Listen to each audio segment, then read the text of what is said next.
ഇതുവരെയുള്ള Shafi പറമ്പിന്റെ political performance എടുക്കും.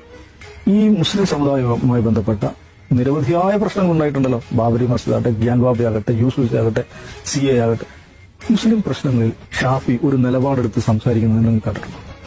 ഏതെങ്കിലും മുസ്ലിം പ്രശ്നം എവിടെയെങ്ങാനും ചർച്ച ചെയ്യുമെന്ന് പറഞ്ഞാൽ 3 കിലോമീറ്റർ ഇപ്പുറത്ത് വണ്ടി തിരിച്ചു പോകുന്ന ആളാണ്.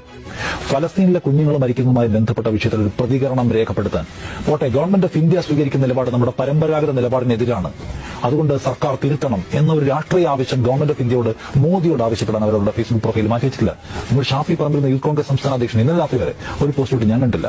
VD സതീശൻ കേരളത്തിലെ ഏറ്റവും പ്രധാനപ്പെട്ട കോൺഗ്രസ് നേതാവും പ്രതിപക്ഷ നേതാവാണ്. അദ്ദേഹം ആ വിഷയത്തിൽ ഒരു അക്ഷരം വേണ്ടിയിട്ടില്ല. അന്താരാഷ്ട്ര വിഷയമാണ് ശ്രദ്ധിക്കണം ചോദിച്ചാൽ കേരളത്തിൽ ഏറ്റവും കൂടുതൽ ഡിസ്കസ് ചെയ്യപ്പെടുന്ന ഹോട്ട് ടോപ്പിക്കാണ്. നമ്മൾ മനസാക്ഷിയെ വഞ്ചിക്കുന്ന സമീപനം സ്വീകരിക്കുന്ന ഒരു പ്ലാറ്റ്ഫോമിൽ നിന്നുകൊണ്ട് CPM രാഷ്ട്രീയം കളിക്കുകയാണ് എന്ന് പറയുന്നതിന്റെ യുക്തി എന്താണ്? നിങ്ങൾ DYFI സംസ്ഥാന സെക്രട്ടറിയുടെ ഫേസ്ബുക്ക് പേജിൽ പോയി നോക്ക്, ഷാഫി പറമ്പിന്റെ പേജിൽ നോക്ക്. അതിനകത്ത് എന്തുമാത്രം സെക്കുലർ സ്ട്രീറ്റ് അല്ലെങ്കിൽ ഈ ഫലസ്തീൻ അനുകൂല പരിപാടി സംഘടിപ്പിച്ചതിന്റെയും നിലപാട് പ്രഖ്യാപിച്ചതിന്റെയും പോസ്റ്റ് നിങ്ങൾക്ക് കാണാൻ പറ്റും. ഇപ്പുറത്ത് കാണാൻ പറ്റില്ല. CPMന്റെ പ്രശ്നം നേരത്തെ M സ്വരാജ് പറഞ്ഞു, അജിൽസ് പറഞ്ഞു. അതായത് കേരളത്തിൽ CPMമാർക്ക് മാത്രമല്ല, കേരളത്തിൽ ആർക്കെങ്കിലും ഫലസ്തീൻ വിഷയത്തിൽ നമ്മൾ സ്വീകരിക്കേണ്ട പൊസിഷനിൽ ആകുലതയുണ്ടോ, സംശയമുണ്ടോ, കൺഫ്യൂഷൻ ഉണ്ടോ, അതിന് ക്ലാരിറ്റി വരുന്ന പോസ്റ്റ് ആയിട്ടിരിക്കുന്നത്. അതാണ് CPMന്റെ PB എടുത്തിട്ടുള്ള നിലപാട്. അതാണ് അതിൽ അവർ നിൽക്കുന്നു.